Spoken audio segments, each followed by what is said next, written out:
Katie and Jacob, thanks for joining us in the future, but also to come back and give us a little bit of update on what you're doing, how things are going. But also, we just want to ask you some questions about how you've grown in discipleship. Thanks so much for having us. We're so pumped to be connecting with you guys. We think about you often, and we're always praying for Trinity and following closely what's going on. And we miss you guys so much. Oh my word. We're like coming up on the 6 month here. So Katie and Jacob, we have this discipleship series called Pursuing Jesus. And so one of the questions that we want to ask you as someone who grew up at Trinity, who is now in the field really living out what it means to be a disciple, like what was it for you that you needed to know about being a disciple? Then how did you live out that identity and convictions in your everyday life?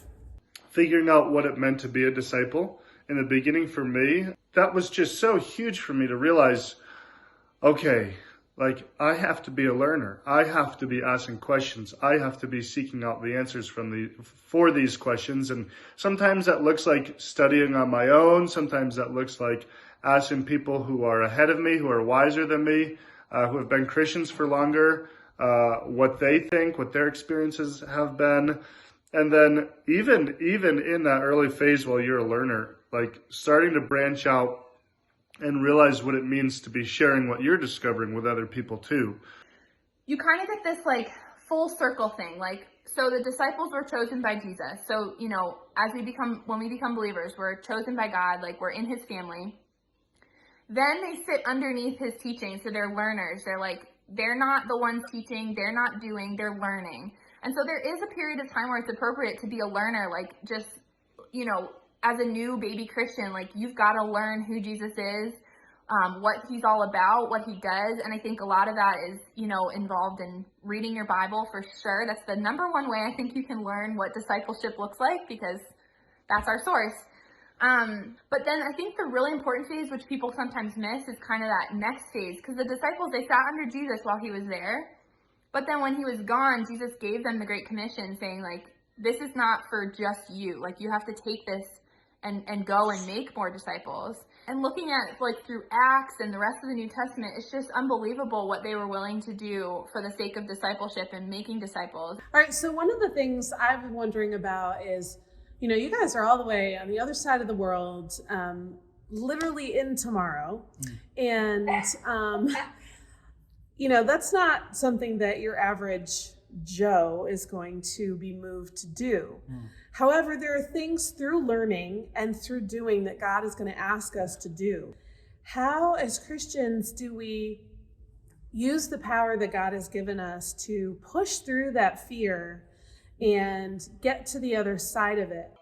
We realized we wanted to be missionaries about 8 years ago, and we started taking little baby steps. So even things like going on short-term mission trips, even starting groups in our schools, learning how to disciple people that we know, people whose language we share and culture we share and cultural experiences we share.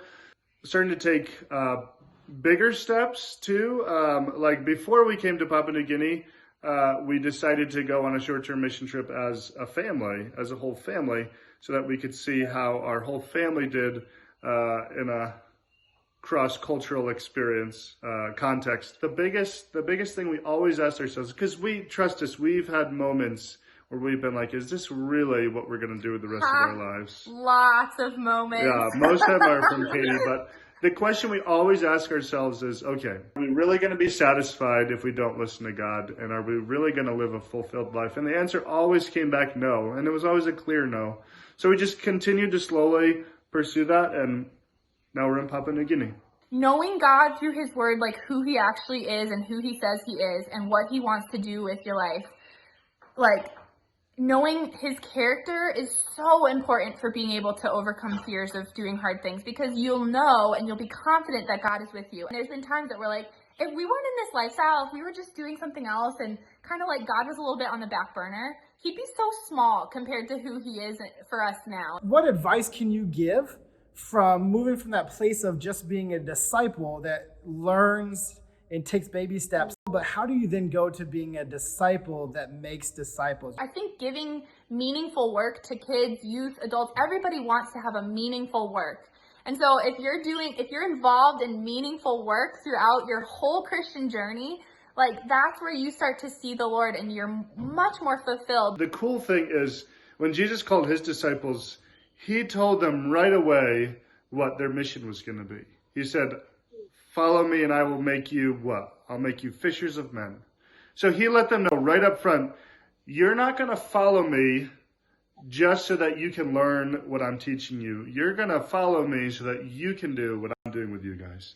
When we go into a new people group, we're going to tell them right off the bat, look guys, we are here to equip you guys to come to the same level that we're at so that you can also go out and make more disciples and teach your kids and teach other people who speak different languages and all this stuff. That's always the goal. Always keep the end goal in mind.